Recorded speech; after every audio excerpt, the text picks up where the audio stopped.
ഇങ്ങനെ ഈ തലേണ കാലിൻ്റെ അടിയിലൂടെ ഇട്ട് ഉരുട്ടു. ഇതെല്ലാവർക്കും വീട്ടിൽ നിന്ന് ചെയ്യാൻ പറ്റുന്നതല്ലേ? നേരത്തെ പറഞ്ഞ പോലെ ഒന്ന് പിടിച്ചു വെച്ച് നോക്കൂ, അതും എല്ലാവർക്കും ചെയ്യാൻ പറ്റുന്നല്ലേ? ഇങ്ങനെ ചെയ്തിട്ട് നിങ്ങളുടെ പ്രിമച്ചുർ ഇജാക്കുലേഷൻ അല്ലെങ്കിൽ ശീഘ്രസ്ഖലനം മാറിയിട്ടില്ലെങ്കിൽ പറയൂ, ഇതിന് മാർക്കറ്റിൽ കാണുന്ന മരുന്നുകൾ വാങ്ങി കുടിക്കണ്ട. പ്രിയപ്പെട്ടവരെ, ഞാൻ ഡോക്ടർ ബാസിൽ യൂസുഫ്. ഈ നാളുകളിൽ ഒരുപാട് തെറ്റിദ്ധാരണയുള്ള വിഷയമാണ് ലൈംഗിക വിദ്യാഭ്യാസത്തിൻ്റെ കുറവ് മൂലമുണ്ടാകുന്ന ശീഘ്രസ്ഖലനം, അതല്ലെങ്കിൽ പ്രിമച്ചുർ ഇജാക്കുലേഷൻ എന്ന് പറയുന്നത്. പെട്ടെന്ന് സ്ഖലനം സംഭവിക്കുക, തൃപ്തിയാവാതെ സ്ഖലനം സംഭവിക്കുക, അല്ലെങ്കിൽ സ്ഖലനം സംഭവിച്ച അയ്യോ അത് പോയല്ലോ കുറച്ച് നേരം കൂടെ വേണമെന്ന് തോന്നുക. ഇത്തരത്തിൽ ലൈംഗികതയിൽ പുരുഷന് തൃപ്തി കിട്ടുന്നതിൻ്റെ മുൻപ് സ്ഖലനം സംഭവിക്കുകയും പിന്നീട് ഉദ്ധാരണമില്ലാതെ ലൈംഗികത നിൽക്കുകയൊക്കെ ചെയ്യുന്ന പ്രശ്നങ്ങൾ ഒരുപാട് പേര് അനുഭവിക്കുന്നുണ്ട്. ഇതിലെ രസം എന്താണെന്ന് പറഞ്ഞാൽ, മറ്റ് രോഗങ്ങളെക്കാൾ ഇൻ്റർനെറ്റിൽ തിരയുന്നത് ഇതാണ്. കാരണം ഇത് ഒരുപാട് പേര് അനുഭവിക്കുന്നുണ്ട്, എന്നാൽ ആശുപത്രിയിലേക്ക് ആളുകൾ വരുന്നില്ല. ഇത് ആശുപത്രിക്ക് ആളെ വരുത്താൻ വേണ്ടിയിട്ട് പറയുന്നതല്ല. ഇൻ്റർനെറ്റിലൊക്കെ ഉള്ള പല തെറ്റായ വിവരങ്ങളും കണ്ടുകൊണ്ട് നിങ്ങൾ ഇത്തരത്തിൽ അഡിക്റ്റായിട്ട് തെറ്റായ രീതിയിലേക്ക് പോകുന്നത് ഒഴിവാക്കാനാണ് ശരിയായ ലൈംഗിക വിദ്യാഭ്യാസം നിങ്ങളെ പഠിപ്പിക്കുന്നത്. എന്തിനാ അത് പഠിപ്പിക്കുന്നത് അറിയോ? ഇതറിഞ്ഞാലാണ് ശരി ഏതാ തെറ്റേതാണെന്ന് നിങ്ങൾക്ക് മനസ്സിലാവുക. പലരും ഇതറിയാത്തതിൻ്റെ പേരിൽ പല കെണികളിലും ചാടുന്നു എന്നുള്ളത് കൊണ്ട് ഇങ്ങനെ ചാടാതിരിക്കാനാണ് ഇതിൻ്റെ വീഡിയോ നിങ്ങളുമായിട്ട് പങ്കുവെക്കുന്നത്. ഞാൻ doctor Basil Yusuf, doctor Basil homeo hospital, Pandikkad, Malappuram ജില്ല.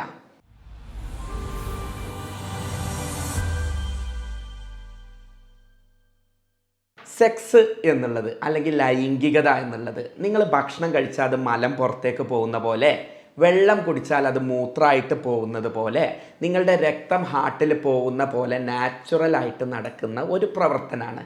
എന്നാൽ പലർക്കും ഇത് പറയാൻ മടിയാണ്, ചോദിക്കാൻ മടിയാണ്. അതുകൊണ്ട് തന്നെ പലരും ഇത് മനസ്സിലാക്കി വെച്ചിട്ടുള്ളത് കൊച്ചു പുസ്തകങ്ങളിൽ നിന്നും ബ്ലൂ ഫിലിമുകളിൽ നിന്നും അശ്ലീല വെബ്സൈറ്റുകളിൽ നിന്നുമാണ്. അതുകൊണ്ട് തന്നെ ഇത്തരം അശ്ലീല വെബ്സൈറ്റുകൾ നിങ്ങളുടെ മനസ്സിൽ കുറേ പൊട്ടത്തരങ്ങൾ പഠിപ്പിച്ചു തന്നിട്ടുണ്ട്. മണിക്കൂറുകൾ നീണ്ടു നിൽക്കുന്ന സെക്സ്, അരമണിക്കൂർ ദൈർഘ്യമുള്ള ബ്ലൂ ഫിലിം, ഒരാൾ തന്നെ 10ഉം 12ഉം സ്ത്രീകളെ ഒരേ സമയം തൃപ്തിയാക്കിയിട്ടും ഇനിയും തൃപ്തിയായില്ല എന്ന് പറഞ്ഞ് ചെയ്യുന്നത്. ഇതൊക്കെ കാണുമ്പോൾ നിങ്ങൾ തോന്നുകയാണ് എനിക്കിങ്ങനെ പറ്റിയില്ലല്ലോ, എനിക്കെൻ്റെ പങ്കാളിനെ തൃപ്തിയാക്കാൻ പറ്റിയില്ലല്ലോ, ഞാൻ എൻ്റെ പങ്കാളിയിൽ ഫെയിലിയർ ആണോ എന്നുള്ളത്. എന്നിട്ട് കുറേ ആളുകൾ ആശുപത്രിക്ക് വരും. ഈ പറയുന്ന ആളുകൾ പലരും ഒരു പ്രശ്നമില്ലാത്തവരാ. ഇവർ പക്ഷേ തെറ്റിദ്ധരിച്ചതിൻ്റെ പേരിൽ രോഗമില്ലാതെ രോഗിയായി മാറുന്നതാ. ഇനി ആശുപത്രിക്ക് വരുന്ന രണ്ടാമത്തെ ഒരു കാറ്റഗറി ഉണ്ട്. എനിക്കൊക്കെ പാവം തോന്നിയിട്ടോ, ഒരു താത്ത വന്നിരുന്നു, താത്തയും ഭർത്താവ് ഒന്നിച്ചാണ് വന്നിരുന്നത്. എന്നിട്ട് ആ താത്താനെ ട്രീറ്റ് ചെയ്യണം എന്നാണ് ആ ഭർത്താവ് പറയുന്നത്. എന്താ, ഇവൾക്ക് രതിമൂർച്ച കിട്ടുന്നില്ല, കുറേ നേരം അവൾക്ക് വേണം എന്ന് പറഞ്ഞു. അപ്പോൾ നോക്കുമ്പോൾ ഇത് ഈ കാക്കാക്കാണ് പ്രശ്നമുള്ളത്. ഞാൻ ചോദിച്ചപ്പോൾ അവർക്ക് 1 മിനിറ്റിൽ താഴെയാണ് ശുക്ലം പോകാനുള്ള സമയം. എന്നിട്ട് സ്ത്രീയെ കുറ്റം പറഞ്ഞിരിക്കുക. ഇങ്ങനെയുണ്ട് കേസുകൾ. അതായത് ഭർത്താവിന് പ്രശ്നം ഉണ്ടാവും, ഇത് രോഗമാണ് എന്നറിയാതെ സ്ത്രീക്കാണ് പ്രശ്നം എന്ന് പറയുന്നതും, പ്രശ്നമില്ലാതെ അനാവശ്യമായിട്ട് മരുന്ന് വാരി കുടിക്കുന്നതും. ഇതിൻ്റെ എത്രങ്ങാനും മരുന്നുകളാണ് മാർക്കറ്റിലുള്ളത്. ഇതിൻ്റെയൊക്കെ പ്രശ്നം പലപ്പോഴും പല സൈഡ് എഫക്റ്റും, അറ്റാക്കും, കുഴഞ്ഞുവിടലും, തളർച്ചയും, രാത്രിയിൽ പല പ്രശ്നങ്ങളും, കിഡ്നി രോഗങ്ങളും ഹാർട്ട് രോഗങ്ങളും ഒക്കെ ഉണ്ടാക്കുന്നത് ഇത്തരം മരുന്നാണ്. കാരണം എന്താ, ഇത് നേരെ പീടി പോയിട്ട് വാങ്ങി കുടിക്കുകയാണ്, ഇതാരോടും ചോദിക്കാതെ. ഞാൻ ഇത്രയും വലിച്ചു നീട്ടിയത് എന്തിനറിയോ? ഇത് പലരും ആരും പറഞ്ഞു കൊടുക്കലില്ല. ഇത് പറഞ്ഞു കൊടുക്കണം. ഇതിൻ്റെയൊക്കെ താഴെ വരുന്ന കമൻറ്റ് നിങ്ങൾ നോക്കിയാൽ തന്നെ അറിയാം എന്തെല്ലാം വൃത്തിയുടെയൊക്കെ അതിൻ്റെ താഴെ ഇട്ടിട്ടുണ്ടാവുക അറിയോ. എന്നാലും ഞാനിത് പറഞ്ഞു തരുന്നത് എന്തിനറിയോ? ഒരുപാട് പേര് ഇത് വഴി തെറ്റുന്നുണ്ട്. ശരിയായ അറിവ് പറഞ്ഞു തരാത്തതിൻ്റെ പേരിൽ പലരും കൊച്ചു പുസ്തകങ്ങളെ ഇന്നും അടിസ്ഥാന ബുക്കുകളാക്കുന്നുണ്ട് എന്നുള്ളതുകൊണ്ടാണ് ഇത് പറയുന്നത്. 18 വയസ്സ് കഴിഞ്ഞവർ മാത്രം ഇത് കാണുക, ഇതിൻ്റെ പ്രയാസം അനുഭവിക്കുന്നവർ മാത്രം കാണുക. ഇതൊരു തമാശക്ക് പറയണതല്ല. ഒരുപാട് പേര് ഡിവേഴ്സ് ആവാൻ വേണ്ടിയിട്ട് ഇതെത്തി നിൽക്കുന്നുണ്ട്. ഭർത്താവിനെ എന്നെ തൃപ്തിപ്പെടുത്താൻ കഴിയുന്നില്ല എഴുതിയിട്ട് പല സ്ത്രീകളും സഹിച്ചു പിടിച്ച് നിൽക്കുന്നുണ്ട്, വേറെ രക്ഷയില്ലാത്തതുകൊണ്ട്. മൂന്നാമത്തത്, ഭർത്താക്കന്മാർ അപകർഷതാബോധത്തോടെ ജീവിക്കുന്നുണ്ട്. നാലാമത്തത്, ഭർത്താക്കന്മാർ സംശയത്തോടെ ജീവിക്കുന്നുണ്ട്. പടച്ചോനെ, എൻ്റെ വൈഫ് വേറെ എവിടെയെങ്കിലും പോവുമോ അല്ലെങ്കിൽ ഇപ്പോൾ എന്തെങ്കിലും ചെയ്യുമോ എന്ന് കരുതിയിട്ട് നിൽക്കുന്നുണ്ട്. വേറൊന്നുണ്ട്, സംശയിക്കുന്നുണ്ട് ഭാര്യനെ, എനിക്കെന്തായാലും തൃപ്തിപ്പെടുത്താൻ വയ്യ, ഇവൾ തൃപ്തിപ്പെടൂലേ, വേറെ അടുത്തേക്ക് പോകുന്നുണ്ടോ എഴുതി പേടിച്ച് നിൽക്കുന്നുണ്ട്. ഇതും അല്ലാത്തതുണ്ട്, ഭർത്താവ് ഭാര്യ അല്ലാതെ വേറെ സെക്സ് ചെയ്യാൻ പോകുന്നത്. കാരണം പോയി കഴിഞ്ഞാൽ വല്ലയിടത്തും പോയി വല്ല പൈസ കൊടുത്തിട്ട് സെക്സ് ചെയ്യുകയാണെങ്കിൽ പ്രശ്നമല്ലല്ലോ, അവർക്കിത് വേഗം കഴിഞ്ഞാൽ സംഗതി അവർ ഹാപ്പിയാണ്. അപ്പോൾ ഭാര്യൻ്റെ മുന്നിൽ പരാജയമാവില്ലല്ലോ എന്ന് കരുതിയിട്ട് ഇതേപോലെ കഷ്ടപ്പെടുന്ന ആളുകൾക്ക് വേണ്ടിയാണ് ഇന്ന് പ്രിമച്വർ ഇജാക്കുലേഷൻ എന്ന വിഷയത്തിൽ വീഡിയോ ചെയ്യുന്നത്. പറ്റുകയാണെങ്കിൽ ഇതൊന്ന് ഷെയർ ചെയ്യുക, അതല്ലെങ്കിൽ നല്ല കമൻറ്റുകൾ ഇടുക. കാരണം ഇങ്ങനത്തെയൊക്കെ ചെയ്യാൻ ആളുകൾ മുതിരാത്തത് എന്താ അറിയോ? ഇതിൻ്റെ താഴെ കമൻറ്റ് ബോക്സ് നോക്കിയാൽ മതി. വേണ്ടാത്തരങ്ങളുണ്ട് മലയാളിയുടെ ലൈംഗിക ദാരിദ്ര്യം തീർക്കും. അതുകൊണ്ട് എന്താവും, ഒരാളും നല്ലത് പറയില്ല, ഫുള്ള് വേണ്ടാത്തരം പറയും. പിന്നെ ഡോക്ടർമാർ ഇത് ചെയ്യാൻ നിൽക്കുമോ? ഞാനിത് പറയുന്നത് നിങ്ങൾ ചികിത്സക്ക് വരാനും ആശുപത്രിക്ക് വരാനും എൻ്റെ അടുത്തേക്ക് മരുന്നെടുക്കാനും ഒന്നുമല്ല, ഒരു മരുന്ന് എടുക്കാതിരിക്കാൻ എൻ്റെ ഒരു കടമയായിട്ടാണ് അത് പറയുന്നത്. അപ്പോൾ ആദ്യം പറയുന്ന സംഗതി എന്താണ് പ്രിമച്വർ ഇജാക്കുലേഷൻ അല്ലെങ്കിൽ ശീഘ്രസ്ഖലനം എന്ന് മനസ്സിലാക്കി തരാം. വേറൊന്നുമല്ല, ശീഘ്രസ്ഖലനം എന്ന് പറഞ്ഞാൽ നമുക്ക് തൃപ്തിയാവുന്നതിൻ്റെ മുമ്പ് സ്ഖലനം സംഭവിക്കുക, അല്ലെങ്കിൽ ഭാര്യയ്ക്ക് രതിമൂർച്ച എത്തുന്നതിൻ്റെ മുൻപ് എപ്പോഴും ശീഘ്രസ്ഖലനം സംഭവിക്കുക. 1-2 പ്രാവശ്യമല്ല കേട്ടോ. മൂന്നാമത്തത്, അല്ലെങ്കിൽ ഇതിന് ഒരു ടൈം വെച്ചിട്ടൊന്നും നമുക്ക് പറയാൻ പറ്റില്ല എങ്കിൽ 1 മിനിറ്റിൽ താഴെ ആവുമ്പോഴേക്ക് ശീഘ്രസ്ഖലനം പെട്ടെന്ന് സ്ഖലനം സംഭവിക്കുക. അങ്ങനെ ആയാൽ അതും ഒരു പ്രാവശ്യം ആവുക, എപ്പോഴെങ്കിലും ആവുക ഒന്നും ആവുമ്പോൾ അങ്ങനെ പേടിക്കേണ്ട. ചിലപ്പോൾ ഗൾഫിൽ നിന്ന് വന്ന ആദ്യത്തെ ദിവസം അങ്ങനെ സംഭവിച്ചേക്കാം. അപ്പം തന്നെ ആശുപത്രിക്ക് ഓടി വരുമൊന്നും വേണ്ട. കാരണം എന്താ പറഞ്ഞാൽ ഇതിപ്പോൾ നിങ്ങൾ കണ്ടിട്ടില്ല, ഒരു മോട്ടർ അടിക്കുന്ന, ഞാൻ എന്ന് ഉദാഹരണം പറഞ്ഞു കൊടുക്കുന്ന, നിങ്ങളൊരു പുതിയ പൈപ്പ് മോട്ടർ വാങ്ങി വെച്ചാൽ അത് ആദ്യം അടിക്കുമ്പോൾ കുറേ മിസ്സിങ് ഉണ്ടാവും, എയർ കൊടുക്കും, ചളിവെള്ളം കയറും, അതിൻ്റെ കെമിക്കൽ ചോയ ഉണ്ടാവും. അത് നമ്മൾ ആദ്യം കുറച്ച് വെള്ളമൊക്കെ ഒഴിവാക്കും. പിന്നെ അതിങ്ങനെ ശരിയാക്കിയെടുത്ത് ഒക്കെ പിന്നെ ആകുമ്പോഴാണ് ഫ്രഷ് വെള്ളം വരിക, കറക്റ്റായിട്ട് വരിക. ഇതുപോലെ തന്നെയാണ് നമ്മളുടെ ശരീരത്തിലുള്ള ലൈംഗികാവയവം. ഇത് ലെവലാക്കി ആ മോട്ടറും മെഷീനും ശരിയായി ശുക്ലോത്പാദനം ശരിയാക്കിയെടുക്കാൻ ആദ്യം കുറച്ചുണ്ടാവും. അതുകൊണ്ട് തന്നെ കല്യാണം കഴിഞ്ഞ 1-2 ദിവസങ്ങളിൽ ആദ്യമായിട്ട് സെക്സ് ചെയ്യുന്നവരിൽ ഇങ്ങനെ കണ്ടാൽ പേടിക്കണ്ട. രണ്ടാമത്തത്, കുറേ കാലമായിട്ട് ഗൾഫിലാണ്, നാട്ടിൽ വന്നിട്ട് നിൽക്കുന്ന ആളുകളിൽ ആദ്യത്തെ ദിവസം തന്നെ ഇങ്ങനെ വന്നാൽ പേടിക്കണ്ട. അതേപോലെ തന്നെ മനസ്സിൽ നല്ല ടെൻഷനുള്ള സമയത്ത് ഇങ്ങനെ ആയാലും പേടിക്കണ്ട. എന്നും ഇങ്ങനെ ആവലില്ല, ഒരു പ്രാവശ്യം ഇങ്ങനെ ആയി, ഇനി നാളെ ഇങ്ങനെ ആവുമോ എന്ന് കരുതിയിട്ടും പേടിക്കണ്ട. എന്നാൽ ആരൊക്കെ പേടിക്കണം എന്നുള്ളത് പറഞ്ഞുതരാം. പങ്കാളിയെ കല്യാണം കഴിഞ്ഞിട്ട് ഇതുവരെ അവൾക്ക് ഓർഗാസം രതിമൂർച്ച എന്താണെന്ന് അറിയിച്ചു കൊടുക്കാൻ കഴിഞ്ഞിട്ടില്ല, നിങ്ങൾ സൂക്ഷിക്കണം. രണ്ടാമത്തത്, ഇതങ്ങ് ചെയ്ത് ഇത് അതിൻ്റെ ഉള്ളിലേക്ക് വെക്കുമ്പോഴേക്ക് പോവുകയാണ്, അതല്ലെങ്കിൽ ഇത് വെച്ച് കഴിഞ്ഞാൽ 1-2 ആകുമ്പോഴേക്ക് പോവുകയാണ്, ഭാര്യ തിരിഞ്ഞു കിടക്കുകയാണ്, പ്രശ്നമാക്കണം. 3, ഭാര്യ പറയാണ് നിങ്ങളെക്കൊണ്ട് എനിക്ക് തൃപ്തനാവുന്നില്ല, അല്ലെങ്കിൽ എനിക്ക് തൃപ്തി പഴയ പോലെ കിട്ടുന്നില്ല, എന്ത് ചെയ്യണം, പെട്ടെന്ന് ഇതാവുകയാണ് എന്ന് പറഞ്ഞ് ചെയ്യുകയാണെങ്കിൽ നിങ്ങൾ സൂക്ഷിക്കണം. നാലാമത്തത്, ഇതോടൊപ്പം നിങ്ങൾക്ക് മറ്റ് രോഗങ്ങളുണ്ടായി, അങ്ങനെ വന്നിട്ട് പ്രമേഹം, തൈറോയ്ഡ് രോഗങ്ങൾ, ഹോർമോൺ LH, FSH പോലുള്ള ഹോർമോണിൻ്റെ പ്രശ്നങ്ങൾ കൊണ്ട് ഉണ്ടായിട്ടുണ്ട് എന്നുണ്ടെങ്കിൽ നിങ്ങൾ സൂക്ഷിക്കണം. അത്തരം കേസുകളിൽ അവർ ചെയ്യേണ്ടതായിട്ട് ഉള്ള വീട്ടിലിരുന്ന് ചെയ്യേണ്ട 5 കാര്യങ്ങൾ പറഞ്ഞുതരാം. അത് ചെയ്ത് കഴിഞ്ഞാൽ തീർച്ചയായും നിങ്ങൾക്ക് സെക്സ് ആനന്ദകരമാവും, സമയം കൂടുതൽ കിട്ടും, കുറേ നേരം ബന്ധപ്പെടാൻ പറ്റും. അതിൽ ആദ്യം പറയുന്നത് എന്താണ് പറഞ്ഞാൽ, ഇത് സംഭവിക്കുന്നത് നമ്മളുടെ മനസ്സിൻ്റെ പ്രശ്നം കൊണ്ടാണ്. ഇത് പോവോ തീരുമോ കഴിയോ എന്ന് പേടിച്ചുകൊണ്ടാണ് ഇത് സംഭവിക്കുന്നത്. മറ്റ് പലർക്ക് ഡയബറ്റിസ്, ഷുഗർ, പ്രോസ്റ്റേറ്റിൻ്റെ രോഗങ്ങൾ, അതുപോലെ തന്നെ പ്രോസ്റ്റേറ്റ് ഗ്രന്ഥിയിലെ വീക്കം, മൂത്രക്കടച്ചിൽ ഇടയ്ക്കിടയ്ക്ക് ഉണ്ടാവുക, ഇങ്ങനെയുള്ളത് കൊണ്ട് അത് സംഭവിക്കാറുണ്ട്. അമിതമായ സ്വയംഭോഗമുള്ള ആളുകളിൽ ഇത് സംഭവിക്കാറുണ്ട്.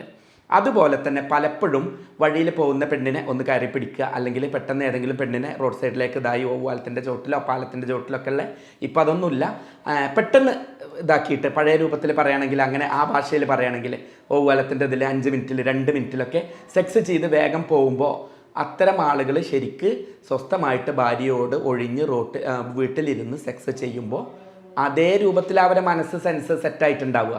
സ്വാഭാവികമായിട്ടും അത്തരത്തിൽ സെക്സ് ഉണ്ടായ ആളുകൾക്ക് ഇങ്ങനെ വീട്ടിൽ വന്ന് ശരിയായ സെക്സ് ചെയ്യുമ്പോഴും ഈ പ്രശ്നം ഉണ്ടാവും. അപ്പോൾ അത് ഒഴിവാക്കാൻ ശ്രദ്ധിക്കുക. അത്തരം സംഗതികൾ ഒഴിവാക്കാൻ ശ്രദ്ധിക്കുക. എത്ര ആളുകൾക്കാണ് അത് കാണാറുള്ളത്. പിന്നെ പ്രായം, എന്ത് സംഗതിയും നിങ്ങളൊരു പുതിയ വണ്ടി വാങ്ങി നോക്കൂ, അത് ആദ്യത്തെ 1000 കിലോമീറ്ററോ 2000 കിലോമീറ്ററോ 1,00,000 കിലോമീറ്ററോ പോകുന്ന അത്ര പെർഫെക്റ്റ് ആയിട്ട് 3,00,000 കിലോമീറ്റർ കഴിഞ്ഞാൽ പോവുമോ? അതിൻ്റേതായ പ്രശ്നങ്ങളുണ്ട്. അപ്പോൾ പ്രായം അതിലൊരു ഘടകമാണ്. കുറേ കാലം സെക്സ് ചെയ്യാതിരുന്നാൽ അങ്ങനെ വരാറുണ്ട്. പിന്നെ ഓവർ സെൻസിറ്റിവിറ്റി സെക്സിൽ ഒരു വലിയ ഘടകമാണ്. പുരുഷൻ്റെ ആ ഭാഗത്ത് കൂടുതൽ സെൻസിറ്റിവിറ്റി അങ്ങനെ ഉണ്ടാവുമ്പോൾ മെല്ലെ ഇത് വെക്കുന്ന സമയത്ത് തന്നെ പ്രശ്നങ്ങളായിട്ട് സ്ഖലനം സംഭവിക്കും. ഇതൊക്കെയാണ് ഇതിൻ്റെ കാരണങ്ങൾ. ഇതുപോലെ തന്നെ ജീവിതശൈലിയിലുള്ള വെയിറ്റ് കൂടൽ, സ്ട്രെസ്സ് കൂടൽ, വ്യായാമമില്ലായ്മ, ഉറക്കക്കുറവ്, മറ്റ് രോഗങ്ങൾ, ഇതൊക്കെ ഇതിനെ ബാധിക്കും. അതുകൊണ്ട് ഇതൊക്കെ ഒഴിവാക്കുക. അപ്പോൾ ഞാൻ ഈ പറഞ്ഞിട്ടുള്ള 5 കാര്യങ്ങൾ അങ്ങ് പറഞ്ഞുതരാം. ഇത് ചെയ്തിട്ട് ഇത് മാറിയിട്ടില്ലെങ്കിൽ നിങ്ങൾ ചികിത്സിച്ചോളി. അപ്പം ചികിത്സിക്കുക. എന്നിട്ട് ഡിവോഴ്സ് വേണോ, സെക്സ് മുന്നോട്ട് കൊണ്ടുപോകണോ, ലൈംഗിക തൃപ്തി കിട്ടുന്നില്ല നിങ്ങൾ പറയും. ഈ 5 എണ്ണം ചെയ്താൽ തന്നെ കിട്ടും. ഇല്ലെങ്കിൽ ഞാൻ എന്താ ചെയ്യുക പറഞ്ഞാൽ ചികിത്സിക്കുക. എങ്ങനെ ചെയ്യുക പറഞ്ഞാൽ വലിയ മരുന്നൊന്നും തരില്ല. നിങ്ങൾ ഈ മാർക്കറ്റിൽ കാണുന്ന പല മരുന്നുകളും പലപ്പോഴും ഉദ്ധരിച്ച് നിന്ന് കുറേ നേരം നിൽക്കാൻ നല്ലതാണ്. പക്ഷേ പിറ്റേന്ന് കിഡ്നിയും ഹാർട്ടും അടിച്ചു പോകും. അപ്പോൾ അത്തരം സംഗതി ഞാൻ ചെയ്യൂല.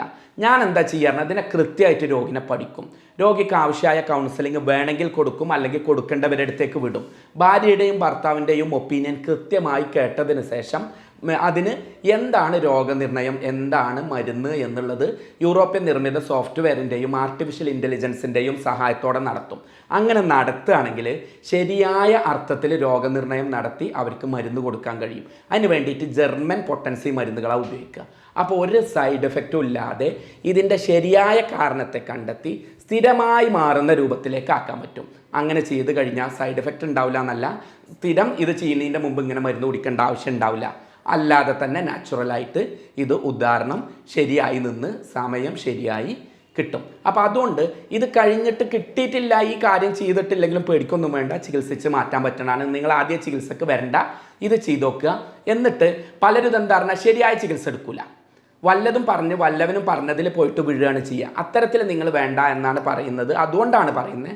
പലർക്കും ഇത് ആശുപത്രിയിൽ വരാനും ഡോക്ടറോട് ചോദിക്കാനും മടിയാണ്. അങ്ങനെയാണെങ്കിൽ എൻ്റെ നമ്പർ തരുന്നുണ്ട്. ഞാനും എൻ്റെ കൂടെയുള്ള ലേഡി ഡോക്ടറും നോക്കിയിട്ടാണ് പരിശോധിക്കുക. അവർ നോക്കിയതിന് ശേഷം മരുന്ന് ഓൺലൈൻ പരിശോധന നടത്തിയിട്ട് മരുന്ന് നിങ്ങൾക്ക് അയച്ചു തരും. ഇതെന്തിനാന്ന് പറഞ്ഞു കഴിഞ്ഞാൽ അനാവശ്യമായിട്ടുള്ള ആദികൾ ഒഴിവാക്കാനും. പലപ്പോഴും പ്രവാസികൾ ആകെ 1 മാസത്തിലാണ് നാട്ടിൽ വരിക. അപ്പോൾ അതിൻ്റെ മുൻപ് തന്നെ അവർ ട്രീറ്റ്മെൻറ്റ് എടുക്കുകയാണെങ്കിൽ നാട്ടിൽ വരുമ്പോൾ സുഖമായ ലൈംഗിക ജീവിതം ഉണ്ടാവും. മറ്റേത് എങ്ങനെയാണെന്നാൽ വന്ന് ആകെ 1 മാസം ഉണ്ടാവുക, ആ മരുന്നെടുത്ത് അത് കുടിച്ച് അത് ഏറ്റവും ശരിയായി വരുമ്പോഴേക്ക് പോകാനാവും. അപ്പോൾ പിന്നെ എവിടെ ഒരു ജീവിതം ഉണ്ടാവുക. ഇതുകൊണ്ടാണ് ഇങ്ങനെയൊക്കെ പറയുന്നത്. അപ്പോൾ 5 കാര്യങ്ങൾ പറഞ്ഞുതരാം. ഒന്നാമത്തത്, നിങ്ങളുടെ ശരീരം എന്ന് പറയുന്നത്, ലൈംഗിക അവയവം എന്ന് പറയുന്നത് നിങ്ങളെ ലിംഗം മാത്രമൊന്നുമല്ല, നിങ്ങളുടെ മനസ്സ് കൂടിയാണ്, നിങ്ങളുടെ തലച്ചോറാണ്. അതുകൊണ്ട് തലച്ചോറിനെ സെറ്റ് ചെയ്യുക. ശരിയായ ലൈംഗികത ഉണ്ടാവാൻ, ശരിയായ ലൈംഗിക പ്രവൃത്തി കിട്ടാൻ ആദ്യം മനസ്സിന്ന് എനിക്കിതിന് കഴിയില്ല, എൻ്റെ അത് പെട്ടെന്ന് പോവും, എൻ്റെ ഭാര്യ കോപിക്കും, അവളെ തൃപ്തി അടയും, അവളെ തൃപ്തി അടയാതിരിക്കും, അവളെ തിരിഞ്ഞ് കിടക്കും, ഇന്നും പെട്ടെന്നായില്ലേ എന്ന് പറഞ്ഞ് നമ്മളെ ദേഷ്യപ്പെടും എന്നുള്ള ചിന്ത ഒഴിവാക്കുക. രണ്ടാമത്തത്, പങ്കാളിയായിട്ട് തുറന്ന് സംസാരിക്കുക. മോളെ ഇതാണ് പ്രശ്നം, ഇത് എന്താ ചെയ്യണ്ടോ എന്നുള്ളത്. പലപ്പോഴും എന്തായിരിക്കും ഇത് അവർക്ക്, ഇനി നിങ്ങൾ മനസ്സിലാക്കേണ്ട ഒരു സംഗതി എന്താ അറിയോ, ഈ സെക്സ് പറഞ്ഞാൽ സ്ത്രീയെ സംബന്ധിച്ച് ഒരു സാധനം കുറേ അതിൻ്റെ ഉള്ളിൽ വെക്കലൊന്നുമല്ല. നിങ്ങളുടെ പ്രസൻസ്, നിങ്ങൾ ആ ഫോൺ ഒഴിവാക്കി അവളെ കെയർ ചെയ്യുന്നുണ്ട് അറിയണത് തന്നെയാണ് അവൾക്ക് വലിയ സെക്സ്. ആണും പെണ്ണും തമ്മിലുള്ള സെക്സിൻ്റെ വ്യത്യാസം അതാണ്. സ്ത്രീയെ സംബന്ധിച്ച് ഇത് മനസ്സിലാക്കുക എന്നുള്ളതും അവളെ പരിഗണിക്കുക എന്നുള്ളതും തന്നെ വലിയ സെക്സാണ്. പുരുഷനാ തോന്നുന്നത് കുറേ നേരം അതിൻ്റെ ഉള്ളിൽ വെക്കണം എന്നുള്ളത്. എടോ നിങ്ങൾ മനസ്സിലാക്കുമോ, സെക്സ് എന്നുള്ളത് ഒരു സെക്സ് ടോയ്ക്ക് ചെയ്യാൻ പറ്റുന്ന സംഗതിയാണ്. ഒരു സെക്സ് ടോയ് ഉണ്ടെങ്കിൽ നിങ്ങൾക്ക് ആ സെക്സ് ചെയ്യാൻ പറ്റും. ഒരു ഭാര്യയ്ക്ക് നിങ്ങളില്ലെങ്കിലും അത് സംഗതി നടക്കും. പക്ഷേ കെയർ എന്നുള്ളത്, ലവ് എന്നുള്ള ലോകത്തിൽ നിങ്ങൾക്കേ അവൾക്ക് കൊടുക്കാൻ കഴിയുള്ളൂ. അപ്പോൾ അത് മെഷീനിന് കഴിയില്ലേ. ഒരു കമ്പ്യൂട്ടറോ ഒരു സെക്സ് ടോയോ പിടിച്ച് അവളെ സ്നേഹിക്കാൻ കഴിയില്ലല്ലോ. അപ്പോൾ അതുകൊണ്ട് നിങ്ങൾ ആദ്യം കൊടുക്കേണ്ടത് ലവാണ്, കെയറാണ്. അപ്പോൾ അവളോട് തുറന്ന് സംസാരിക്കുക. പങ്കാളിയും തന്നെ ഇതൊരു പ്രശ്നമാക്കി, അന്നും പോയില്ലേ, വലിയ ശല്യമല്ലോ, പിന്നെ എന്തിനാ അത് വന്നത് എന്ന് ചോദിക്കാതെ അവർക്ക് കോൺഫിഡൻസ് കൊടുക്കുക. യുദ്ധത്തിൽ ധൈര്യം കൊടുക്കുന്ന ഒരു നല്ല മന്ത്രിയായിട്ട് നിങ്ങൾ രാജാവിൻ്റെ കൂടെ നിൽക്കുക, പ്രശ്നം തീരും. ഇതാണ് ഒന്നാമത്തത്. രണ്ടാമത്തെ വിഷയം എന്ന് പറഞ്ഞു കഴിഞ്ഞാൽ, ലഹരി ഉണ്ടോ, മദ്യപാനം ഉണ്ടോ ഒഴിവാക്കുക, പുകവലി ഉണ്ടോ ഒഴിവാക്കുക. മൂന്നാമത്തത്, അമിതമായിട്ട് സ്ട്രെസ് ഒഴിവാക്കുക, വ്യായാമം ചെയ്യുക, നന്നായിട്ട് ശരീരത്തെ സ്റ്റാമിനയോട് കൂടിയിട്ട് കീപ്പ് ചെയ്യുക, നന്നായിട്ട് കിടന്നുറങ്ങുക. പിന്നെ ചെയ്യാനുള്ളത്, സെക്സ് ചെയ്യുമ്പോൾ ഇതിങ്ങനെ ആലോചിച്ചുകൊണ്ടിരിക്കണ്ട. അതേപോലെ തന്നെ സെക്സ് ചെയ്ത് കുറച്ചെത്തുന്ന സമയത്ത് ഒന്ന് ഇത് ഊരി കുറച്ച് നേരം മാനസികമായിട്ട് ശ്രദ്ധയൊക്കെ ഒന്ന് തെറ്റി അവരോടൊക്കെ ഒന്ന് വർത്താനം പറയുക. സ്ത്രീക്ക് ഏറ്റവും കൂടുതൽ വേണ്ടത് അതാ. ആ കാര്യങ്ങൾ ഇതിൽ നിന്ന് ഡയറക്റ്റ് ശ്രദ്ധ ഒഴിവാക്കി നമ്മളിത് പോവോന്ന് ആലോചിക്കുന്നതിന് പകരം പങ്കാളിയുമായിട്ട് സമയം കൊടുത്ത് അവരോട് ആ കാര്യങ്ങൾ ചെയ്യുക. അതല്ലാതെ അപ്പം പിടിച്ചിട്ട് ഫോൺ എടുത്ത് വേറെ ആളോട് ഫോണിൽ സംസാരിക്കല്ല. പങ്കാളിക്ക് തൃപ്തി കൊടുത്ത് ഇതിൽ നിന്ന് ഇത് പോവോ എന്ന ചിന്ത ഇതിൽ നിന്ന് മാറ്റി വെക്കുക. നെക്സ്റ്റ് വേണ്ടത് എന്താണെന്ന് പറഞ്ഞു കഴിഞ്ഞാൽ, ഇതൊന്ന് പുറത്തേക്ക് എടുത്തിട്ട് കുറച്ച് കഴിഞ്ഞിട്ട് ബന്ധപ്പെടുക. അതല്ലെങ്കിൽ ഇതിൻ്റെ അവസാന ഭാഗത്തൊന്ന് ജസ്റ്റ് പിടിച്ചമർത്തി കൊടുക്കുക. സ്റ്റോപ്പ് ആൻഡ് സ്റ്റാർട്ട് മെത്തേഡ് എന്നാണ് അതിന് പറയുക. ഒന്ന് നിർത്തിയിട്ട് പിന്നെ സ്റ്റാർട്ട് ചെയ്യുക. അതേപോലെ തന്നെ സ്ക്യൂസ് മെത്തേഡ് എന്നാണ്. തലഭാഗം പിടിച്ചിട്ട് ഒന്ന് ജസ്റ്റ് പേസ്റ്റിൻ്റെ അമർത്തുന്ന പോലെ ജസ്റ്റ് ഒന്ന് അമർത്തി കൊടുക്കുക, വേദന ഒന്നും ഇല്ലാത്ത രൂപത്തിൽ. അപ്പോൾ ഈജാക്കുലേഷൻ കുറച്ച് വൈകി കിട്ടും. അതുപോലെ തന്നെ കോണ്ടംസ് ഉപയോഗിക്കുക എന്നുള്ളത് നല്ലൊരു മെത്തേഡാണ്. ഓവർ സെൻസിറ്റിവിറ്റി കുറയാൻ അത് നന്നായിരിക്കും. കോണ്ടംസ് ഉപയോഗിക്കുമ്പോൾ കുറച്ചുകൂടെ സമയം കിട്ടാൻ അത് സഹായിക്കും. ഇനി ഒരു സിമ്പിൾ ടിപ്പ് പറഞ്ഞുതരാം. ബന്ധപ്പെടുന്ന സമയത്ത് ശ്വാസം കുറച്ച് സ്പീഡിലാവും നന്നിട്ട് വരും. ആ സമയം ഒന്ന് ശ്വാസം വയറുകൊണ്ട് ശ്വാസം വലിക്കുക.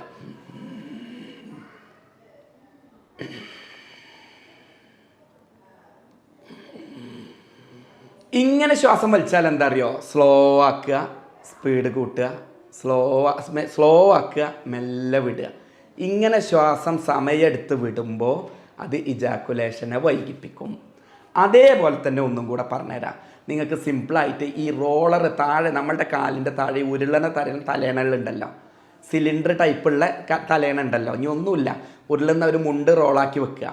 ഇത് കാലിലൂടെ റോൾ ചെയ്യുക, വയറിലൂടെ റോൾ ചെയ്യുക. അങ്ങനെ ചെയ്താൽ കാലിലെ മസിലും വയറിലെ മസിലും ആ റിലാക്സേഷൻ നടക്കുമ്പോൾ ഇതിൻ്റെ സ്ഖലനം ഇജാക്കുലേഷൻ വൈകും. അതുകൊണ്ട് തന്നെ ഇത് കൂടുതൽ സമയം കിട്ടാൻ സഹായിക്കും.